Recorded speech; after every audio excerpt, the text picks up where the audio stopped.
ठाण्यामध्ये भाजप आणि शिवसेनेतील अंतर्गत मतभेद पुन्हा एकदा उफाळून आलेत।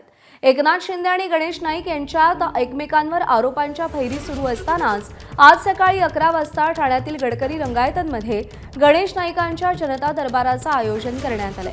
दरम्यान सोमवारी गडकरी रंगायतांमध्ये झालेल्या परिवहन विभागाच्या कार्यक्रमाला भाजपचा एकही नेता उपस्थित नव्हता।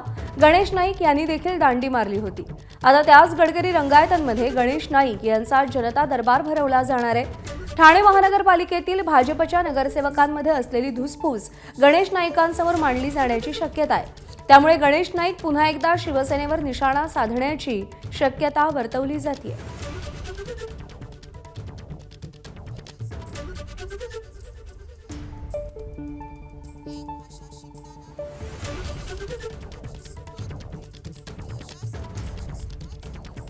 तर गणेश नाईक यांचा पुन्हा एकदा ठाण्यामध्ये जनता दरबार होतोय। भाजपच्या नगरसेवकांच्या मनात जी खदखद आहे ती या जनता दरबारमध्ये गणेश नाईक यांच्यासमोर मांडली जाण्याची शक्यता आहे।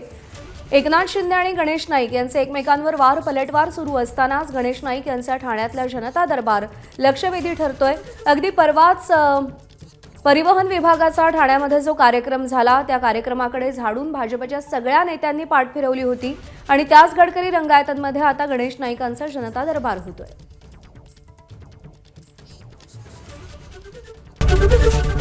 एबीपी माझा, उघडा डोळे बघा नीट।